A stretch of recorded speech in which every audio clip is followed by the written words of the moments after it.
It was almost midnight when Emily left her friend's house after a small get-together. The streets were quiet and the air was cool. Her car was parked far away, and the normal route to the main road took nearly 20 minutes. But Emily was tired and wanted to reach home fast. That's when she remembered a narrow shortcut through the woods, a path she had seen during the day, but never used at night. Her phone's battery was down to 9%. The screen light was her only source of brightness as she entered the dark, lonely path. The shortcut was silent except for the soft sound of her footsteps and the rustling of dry leaves. She tried to play a song, but her phone froze. Then, from somewhere behind, she thought she heard a whisper, faint, slow, almost like her name. She stopped, looked around. Nothing. The trees stood still, shadows long and deep under the dim moonlight. Trying to laugh off her fear, she said softly, "Just the wind, Emily, just the wind." She kept walking, but the whisper came again, this time a little closer. Her heart began to race. She increased her pace, her breath turning heavy. Suddenly, she saw something ahead, a figure standing at the end of the path, completely still. It looked like a woman with long hair, her head slightly tilted, as if watching Emily. Emily froze in place. The silence felt heavier now. Her phone screen flickered, and the battery died completely, leaving her in total darkness. She could still see the faint outline of that figure in the moonlight, not moving, just waiting. For the first time, Emily regretted taking the shortcut, because sometimes the quickest way home is the one you should never take. Emily stood frozen, her eyes locked on the shadowy figure ahead. The moonlight was dim, but she could see enough to know that it wasn't a tree or an illusion. It was a woman. The figure stood silently, wearing what looked like an old white dress, her hair falling over her face. Emily's heart pounded harder with each second. She wanted to turn back, but the path behind her seemed even darker. Gathering her courage, she called out softly, "Hello? Are you okay?" The woman didn't answer. Not a sound, not a single movement, just silence and stillness. Emily took one slow step backward. The dry leaves crunched under her shoe, and instantly, the woman's head snapped upward, revealing a pale face and empty eyes reflecting the moonlight. Emily gasped and stumbled back, her hands shaking. She couldn't breathe properly. Then, in a low, almost broken voice, the woman whispered, "Why did you come here?" The voice echoed through the trees, soft but filled with pain. Emily turned and ran. Her shoes slipped on the dirt path as she rushed toward the road she had entered from. But the forest felt endless now, no beginning, no end. Branches scratched her arms as she ran through the darkness. Behind her, she heard footsteps, slow and dragging, but always close enough to make her panic. "Leave me alone," she screamed, but the only reply was that same whisper again, closer now. Emily tripped and fell, scraping her knee.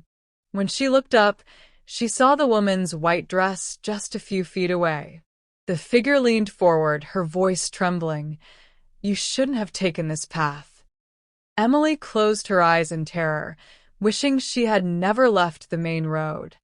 Emily forced herself to stand, her hands trembling as she backed away from the strange woman. But when she blinked, the woman was gone. The spot where she had been standing was now empty, just mist curling between the trees. Emily's breath came fast and uneven. She looked around, her heartbeat echoing in her ears. She tried calling for help, but her phone was dead, and there was no signal. The forest felt alive now, every sound sharper, every shadow moving. Somewhere in the distance, she heard a faint cry, like a child calling for someone. It was soft and distant, but it made her blood run cold.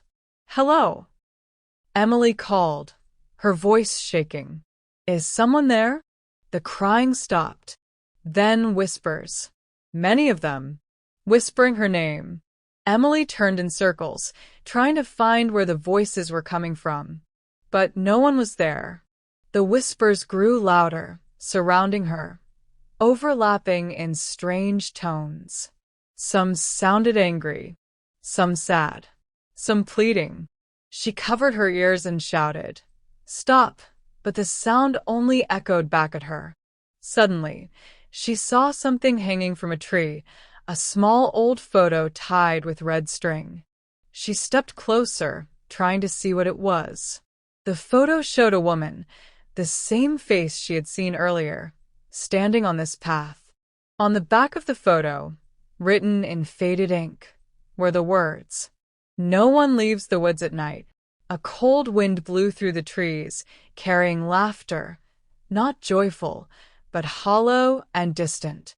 Emily dropped the photo and ran again, her shoes pounding against the dirt. The trees seemed to twist and close around her, the path disappearing behind her. For the first time, she realized maybe this wasn't a shortcut anymore. Maybe the woods didn't want her to leave. Emily ran until her lungs burned and her legs felt weak. She was sure she was following the same path back, but nothing looked familiar anymore. The trail twisted in strange ways. The trees looked older and closer, their branches bending like arms trying to hold her back. The moonlight faded behind a thin layer of fog, and the forest turned darker than before. She stopped to catch her breath. Her shoes and clothes were covered in mud, and her heartbeat was loud in her ears. "This can't be happening," she whispered. "I came this way. I know I did." She looked around, hoping to see the road's faint lights, but there was only darkness. Then she noticed something odd, her own footprints on the ground, but they led in a perfect circle, right back to where she was standing. Confused and scared, she followed them again, only to end up in the same spot. It was as if the forest was trapping her. Suddenly, she heard a soft tune, like someone humming an old lullaby. The sound came from deeper inside the woods. She didn't want to go toward it, but it was the only sound that felt human. She walked slowly, whispering, "Hello? Please help me." The humming stopped. A moment later, the voice of a child answered, "This way." Emily froze. The voice sounded innocent, but something about it felt wrong. Too calm, too clear for the thick silence around her. She took one more step forward, and the ground beneath her foot cracked. She looked down and saw she was standing at the edge of an old, dry well hidden under leaves. Her shoe slipped slightly on the edge. Then the same voice whispered again, right next to her ear, "Jump." Emily stumbled backward from the edge of the old well, her heart pounding so hard it felt like it would burst. The whisper had come from right beside her ear, but there was no one there. Her shaking hands clutched a tree for balance as she looked down into the darkness of the well. It was deep, black, and silent, yet she could feel something moving inside. She picked up a small stone and dropped it in. No sound came back, no splash, no thud. Just emptiness. A cold wind blew from the well, brushing across her face, and she heard it again. Her own name, whispered faintly, echoing up from the darkness below. "Emily." She stumbled away, terrified, whispering to herself, "This isn't real. I just need to find the road." But the forest had changed again. The trees seemed to have shifted positions, the path completely gone. Every direction looked the same, endless shadows and fog. Then, something touched her shoulder. She spun around fast, nothing. But when she turned back, she saw a hand reaching out of the well. Pale, thin and dripping with black water. The hand clawed at the ground as if trying to pull itself up. Emily screamed and ran, tripping over roots and stones. The sound of dragging footsteps followed, slow, heavy, wet. She looked back and saw the figure from before crawling out of the well, its long hair hanging over its face, its arms twisted unnaturally. Emily ran faster than ever before, her breath ragged, her throat dry from fear. Tears filled her eyes as she whispered, "Please, someone help me." But in that endless forest, no one could hear her, except the voice that now laughed softly behind her. Emily ran until her legs felt like they would give out. She didn't care which direction she was going anymore. She just wanted to get out of the woods. Finally, through the fog, she saw something ahead that made her cry with relief. The road. The same narrow road she had taken when entering the shortcut. She ran toward it, shouting, "Thank God." Her shoes hit the hard surface, and she stopped for a moment, breathing heavily. Cars passed in the distance. She could see streetlights. It was over, or so she thought. Emily turned around to look at the forest one last time. The trees stood still. Nothing moved. She took a deep breath, whispering, "Never again." But when she turned back toward the road, it was gone. The lights, the cars, everything had vanished. In their place was dirt, fog, and silence.